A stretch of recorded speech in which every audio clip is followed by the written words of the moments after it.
Is the Golden State Warriors dynasty coming to an end? I mean, this is a serious question that we should be asking going into this offseason. I mean, after the Lakers beat them in 6 games in this year's playoffs, I think we should be asking some serious questions about the future of this Warriors team, and is the Golden State dynasty that we have seen over the past, I don't know, 8 years, is it finally coming to an end? So today I'm going to break down all the problems that I see that they have, all the things that are going to come up in the future, and if the question is the dynasty really over? So drop a like, subscribe, and let's get into it. Before I break it down, we should just talk about the greatness of this dynasty. I mean, they've gone to 6 finals in the last 8 years. I mean, that's just top tier dynasty right there.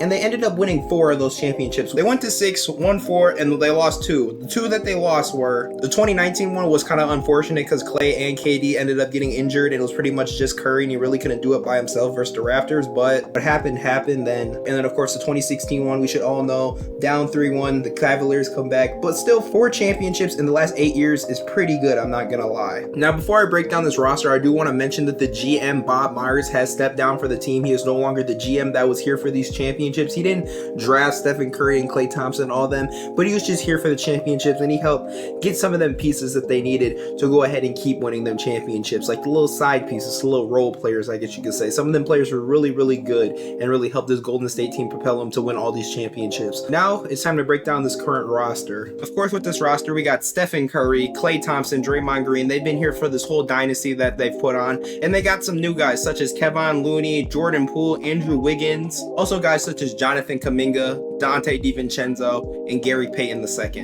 The Warriors do indeed have a very interesting roster, so let's start breaking down this roster. Let's start off with the big 3 that I mentioned first that's been here forever: Curry, Klay, and Draymond Green. Honestly, Curry is one of the people on this team that I'm not worried about at all. This year, averaged 29.6 rebounds, 6 assists, 49% field goal shooting. Curry is still Curry, and I think Curry is still going to be Curry for a while. Honestly, when you look at this Golden State team, I look at Curry as the one untouchable piece that will never be moved, because he's Stephen Curry, man. If you've ever watched Stephen Curry play, this man's not getting moved. He's greatness. I could never see the Warriors even trading him. I look at him as for sure the number 1 unmovable piece that will never be moved in Golden State. But Curry, he's still balling out. He's still in great shape. I am not worried about Curry whatsoever. This is where questions start getting asked with Klay Thompson. Now listen, I like Klay Thompson. I think Klay Thompson's an amazing player, but from a business perspective, maybe they need to start thinking about some stuff. Klay last year averaged 21 points, 4 rebounds, 2 assists on 43% field goal shooting.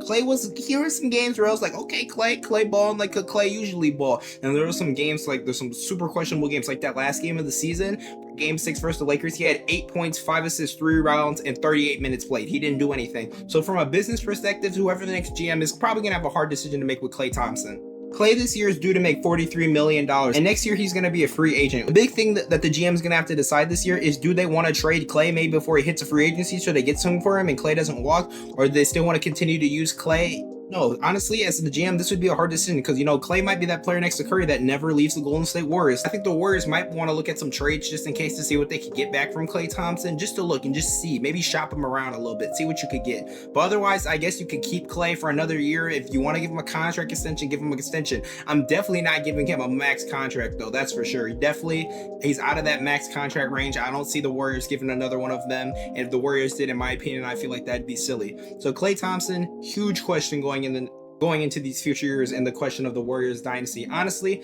like I said, maybe they should shop him around a little bit, see what they can get, because he is a free agent next year. If they want to keep him, I definitely would not give him no max contract. Next up, we got Draymond Green. I know Warrior fans, some of them love him, some of them hate him, some look at him as a liability, some look at him as a great piece. It really depends on who you are.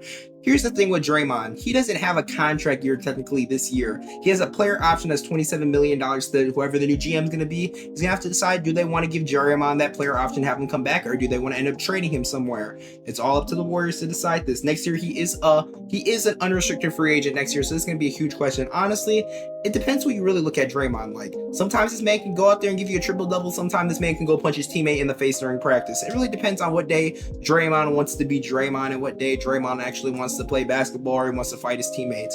Draymond, in my opinion, he is a good player when he's good. He's a good player when he's good, but essentially when he's bad, he can honestly be pretty bad. This season he averaged This season, he averaged 8.7 rebounds and 6 assists on 52% field goal percentage. Now, just a reminder, Draymond Green is like that all-around player. He gives you some assists, gives you some rebounds, gives you some points. He's not necessarily just a scorer, I would say. Draymond's an all-around guy. But definitely a question. Draymond is 33 years old. He's going to be a huge question going to free agency. If they want to give him this player option, do they want to trade him or do they want to let him walk? Honestly, kind of the same thing I said with Klay. I'd probably look at some trade offers because Draymond, sometimes he can definitely be a liability to this Golden State team, in my opinion. Definitely, I'd look at some trade offers to maybe see what you can get, because I feel like maybe you can get some value out of Draymond.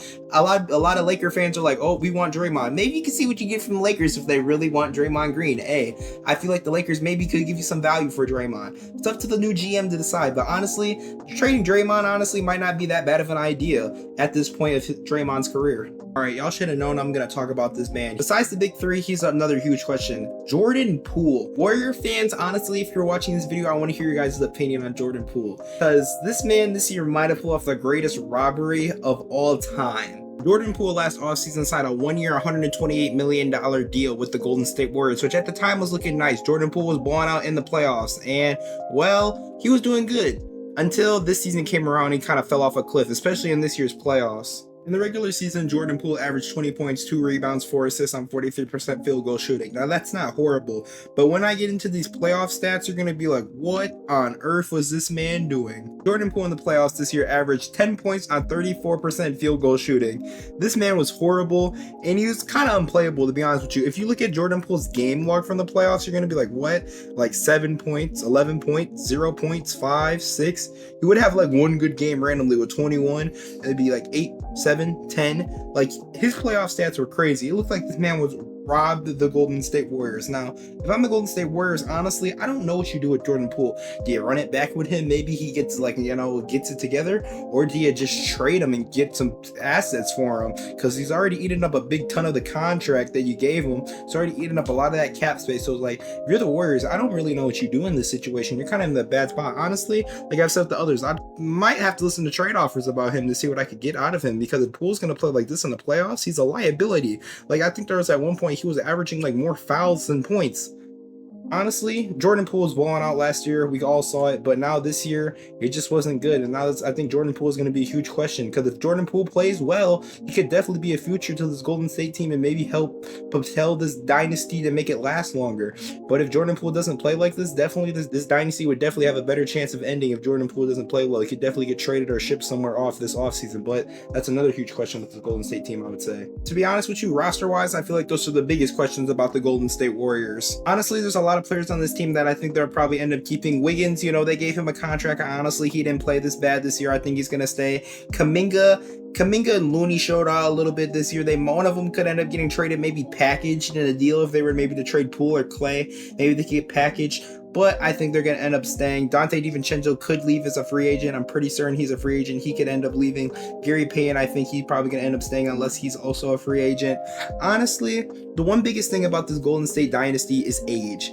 All these players are starting to get old, and it's starting to hurt them and starting to make them play worse. That's like the biggest overall thing about this Golden State dynasty, and why this dynasty might be ending soon. It's just because of the age of these players. These players aren't young like that anymore. We're pushing 40 with some of these players. It's getting a little crazy out here of how old these players are in Golden State.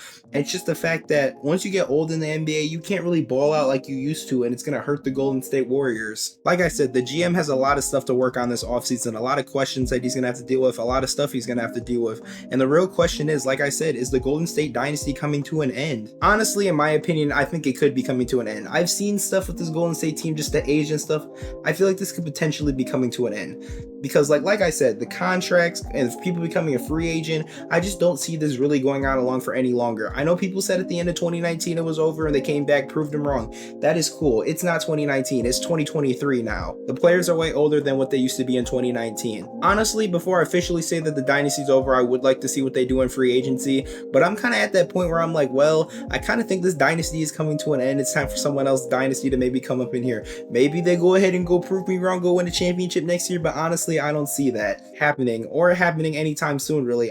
They would have to do something drastic in free agency to like change my mind completely. But I want to know what y'all think. What do you guys think about this Golden State dynasty? Do you guys think it is coming to an end? I would really be interested to hear what y'all think. So ladies and gentlemen, that is going to be my short little dive into some of the questions to the Warriors are going to have this offseason, and if the Golden State Warriors dynasty is going to be coming to an end. Drop a like, subscribe. I would really appreciate it. It really helps out this channel. I really love all of y'all. We got to 550 subscribers. I love all 550 of y'all. We're trying to hit that 1K goal. But like I said, comment. I want to know what y'all think. Do you guys think the Golden State Warriors dynasty is coming to an end? I would love to hear y'all's opinions on this. And these two videos right here, they're amazing. I recommend y'all go watch them. Like I said, and like I always say at the end of the videos, have a nice day.